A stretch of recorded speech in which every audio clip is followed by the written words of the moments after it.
Schwarzenberg. Pour le groupe Gauche démocrate et républicaine, la parole est à Monsieur André Chassaigne.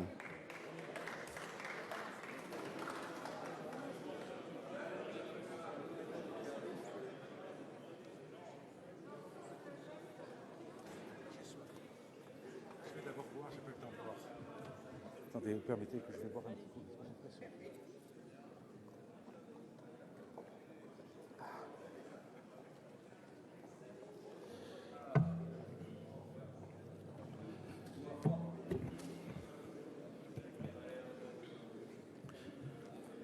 Monsieur le Président, Monsieur le Premier ministre, Mesdames et Messieurs les ministres, chers collègues, le projet européen vient de subir un coup terrible, voire fatal. Ces mots sont ceux du prix Nobel d'économie, Paul Krugman.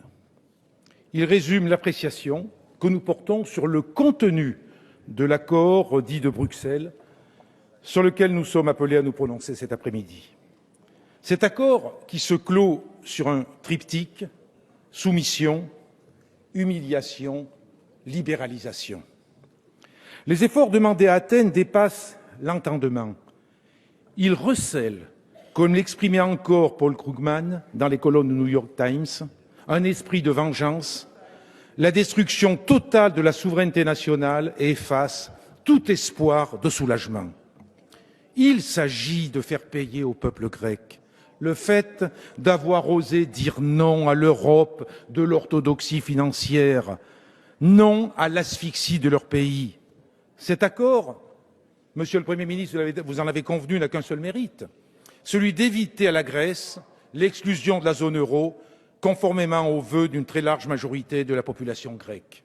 Pour le reste, le programme dressé par l'accord est florilège de mesures dictées par les mêmes dogmes néolibéraux et austéritaires que ceux que nous combattons ici en France. Ces mesures confortent l'idée suivant laquelle la Grèce est un laboratoire où s'expérimentent des dispositifs ayant vocation à s'appliquer à l'ensemble des peuples européens.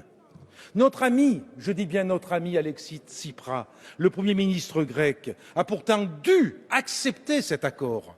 Pourquoi? Tout simplement parce que l'Allemagne, la BCE et le FMI ne lui ont pas laissé d'autre choix. C'était l'accord ou la sortie de la Grèce de la zone euro. C'était l'accord ou le refus d'octroyer un nouveau plan d'aide à la Grèce. Sortant de son rôle, la BCE a délibérément joué un rôle politique, asphyxiant l'économie grecque pour faire plier le gouvernement. Comment négocier lorsque vous avez, pour reprendre les mots du poète grec Yannis Christos, le couteau contre l'os et la corde au cou? Comment négocier dans ces conditions?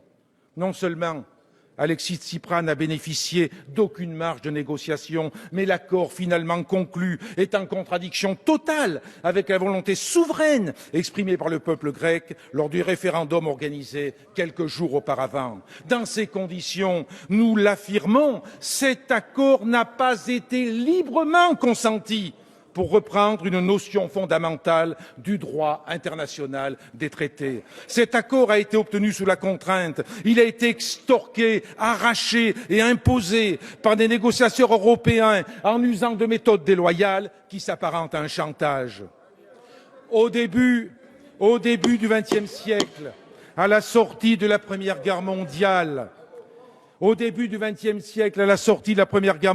traité de Versailles et le diktat imposé par les vainqueurs ont été vécus comme une humiliation par le peuple allemand, un sentiment qui a nourri la bête immonde du nazisme, qui sera à l'origine de l'effondrement de l'Europe. Aujourd'hui, en ce début du XXIe siècle, dramatique ironie de l'histoire, c'est le peuple grec qui est humilié par la volonté du gouvernement allemand. Le sens des responsabilités et le volontarisme du Premier ministre grec se sont heurtés à l'inflexibilité du gouvernement allemand, tenant d'une ligne austéritaire et ordolibérale derrière laquelle les dirigeants européens ont fait bloc. Quoi qu'on en dise, Monsieur le ministre, Monsieur le Premier ministre, et au regard des résultats, le soutien du président Hollande, Alexis Tsipras, a pour le moins manqué de fermeté pour se différencier sur le fond.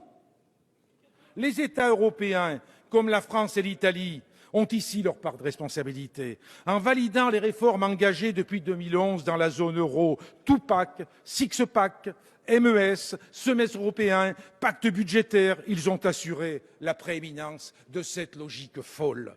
Doutant de sa capacité à infléchir la politique européenne, la France n'a pas joué le rôle qui pouvait et devait être le sien, quitte à alimenter la faillite du projet européen et trahir l'esprit des pères fondateurs de l'Europe qui rêvaient d'une union toujours plus étroite entre les peuples. L'alignement, chers collègues, l'alignement des sociaux-démocrates à l'échelle de l'Europe sur la droite déflationniste et ultralibérale est aussi incompréhensible que désastreux.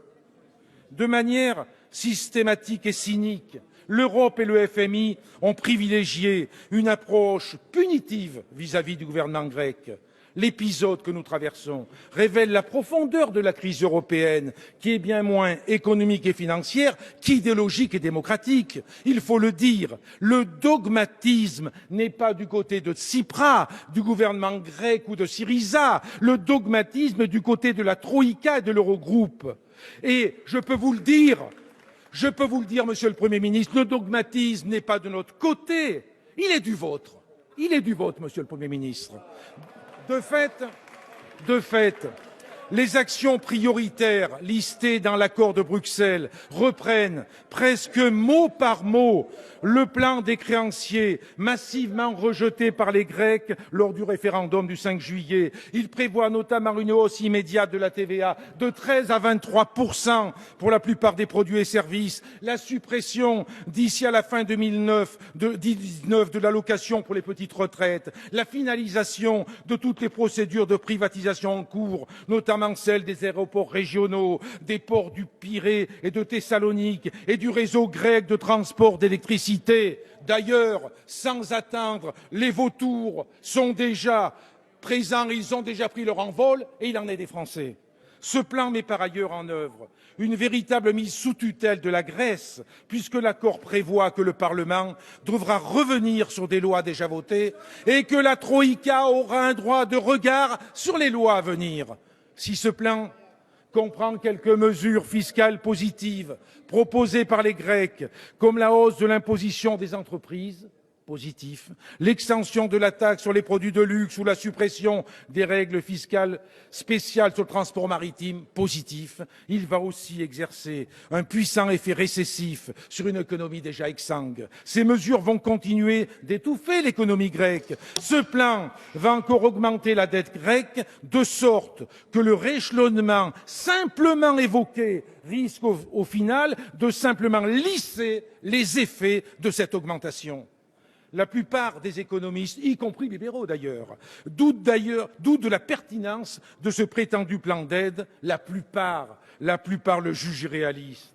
La Grèce illustre au fond l'impasse dramatique que provoque à la fois l'obsession, pour ne pas dire le fanatisme austéritaire, et le mépris, je dis bien le mépris, de la souveraineté populaire.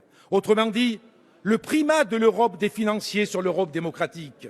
Les politiques d'austérité budgétaire, qui n'ont aucun sens et empêchent de renouer avec la croissance, continuent d'être imposées coûte que coûte aux Grecs comme aux autres peuples, avec cette idée absurde que la réduction de la dette et la consolidation budgétaire doivent avoir la priorité sur une croissance économique. Ces doctrines et dogmes hérités de la révolution conservatrice de Reagan et Thatcher précipitent les Européens dans un abîme moral et social. Nous ne pouvons nous résoudre à cette faillite qui ouvre la voie aux pires dérives nationalistes.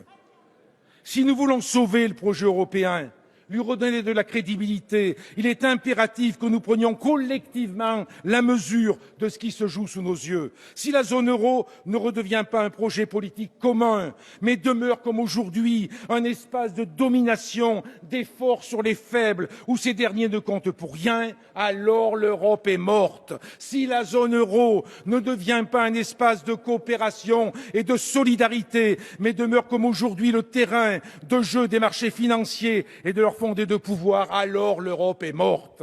En luttant comme ils l'ont fait depuis des mois, les Grecs nous ont donné une leçon de courage et une leçon de lucidité. ce que le monde entier a pu constater ces dernières semaines et ces derniers mois, ce dont les peuples ont été les témoins, c'est l'inflexibilité d'institutions aveuglées par le dogmatisme et, en face, la formidable capacité de résistance que lui a opposée la Grèce, sa capacité à ébranler les consciences européennes, sa capacité à redonner de l'espoir dans les alternatives.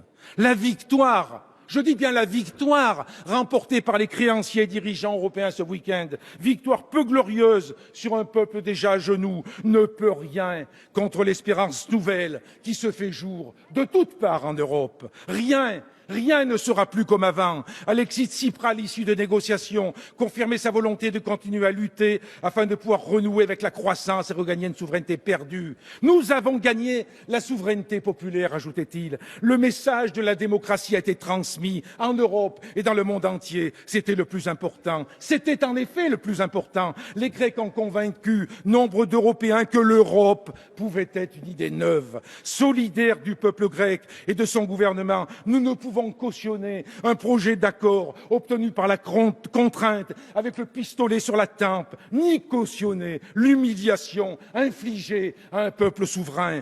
Permettez au contraire que nous rendions hommage solennellement au peuple grec, à son courage, à sa dignité, au moment où l'Europe des technocrates et des financiers lui impose un accord inique, injuste et humiliant. En gardant chevillé au corps l'exigence d'une réorientation profonde du projet européen et en réaffirmant le droit inaliénable des peuples à disposer d'eux-mêmes, nous voterons, oui, nous voterons contre ce projet d'accord, contre ce coup d'État institutionnel qui ne vise qu'à mettre un peuple à genoux. Face à l'échec de cette construction européenne, ce que nous voulons, chers collègues, par-dessus tout, c'est ouvrir de nouvelles perspectives pour l'Europe. Mais rien ne peut se faire sans les peuples. Je propose, au nom des députés du Front de gauche, une grande consultation populaire sur le projet européen. Faisons renaître l'espoir. Faisons renaître l'espoir, cette maladie rare et incurable, disait le grand poète palestinien Mahmoud Darwish. Cet espoir, je dis bien cet espoir, que nous sommes si fiers de porter aujourd'hui. Merci, Monsieur Chassaigne.